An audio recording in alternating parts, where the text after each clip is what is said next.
Our conditions are about 47 degrees. West wind. You're doing this fall crankbait fishing, you are moving constantly. You're in a spot, and that spot didn't look too promising. You hit it's just like you're in a boat, except you're walking the shoreline. I mean, it really is a lot of work. It isn't like some of that earlier stitching or worm fishing, that type of a thing. I mean, you really have to try to maximize your areas. And I mean, those fish could literally be, I don't know, like in the size of a barrel, or maybe a little bit bigger. And that could be where your bass are going to be located. Again, it's a nice shaded area. There's structure, and there's a lot of things that I would look for regarding pH. The bottom's firm, but looking for weed remnants is a big thing. Forgot to mention that when we were talking pH. You're looking for remnants of weeds out there, because that's what's drawing in your largest concentration of bait fish. Get your good cast, let it drop, and what you want to do is watch that tip. You want to watch that rod tip and see how that crankbait's digging. And the more that tip is actually going to be thumping around, there's your fish catches. There's your increased fish catches, just like that. If your areas are flat, then that's pretty much going to be a no-go. So it's about 2 o'clock right now. You got about an hour. November 7th, with daylight savings time, you got about an hour and a half window to get some good fish catches. And my biggest ones are always usually like right around 2 o'clock, and I don't know why that would be. Is that one? No.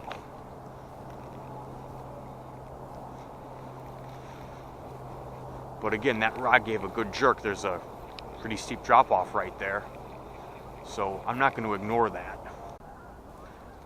I can definitely say that if I hadn't caught anything by now and I was fishing with my father, he would say, they don't work. Lures don't work. Because he probably would have caught a small bluegill on some bait or something. But that's where he and I differ. That's just the main thing. Approaching it the same way. Fan casting it, but not spending a great deal of time fan casting in any one specific area. Those are the keys.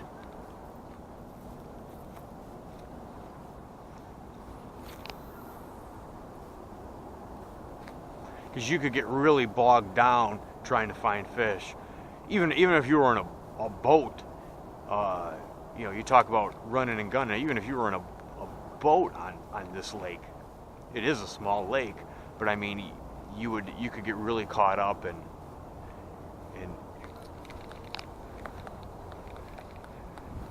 lose a shot at getting some fish.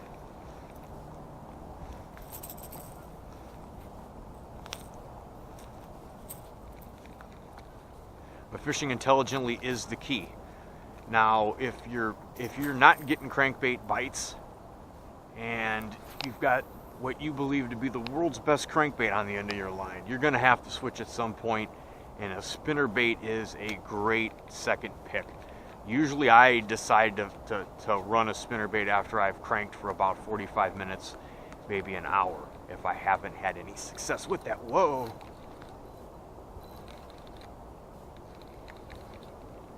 That's a fish.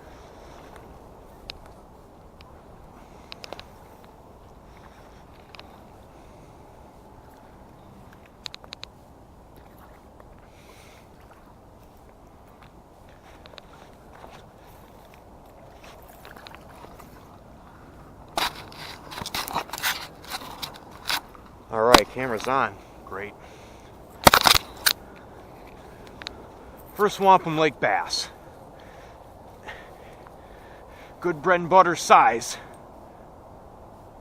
Come here, mama. Broke my spell of not having a bass for a long time. And again, look at all that junk. Look at all the weed remnants that this thing is by. Holy smokes. I think I gotta get my pliers.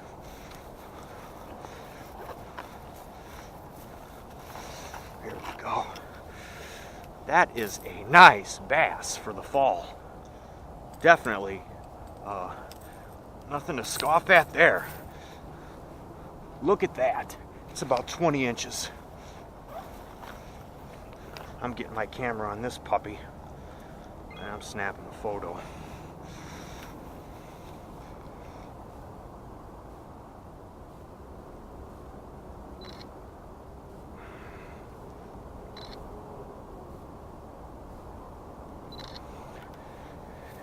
That just made my day.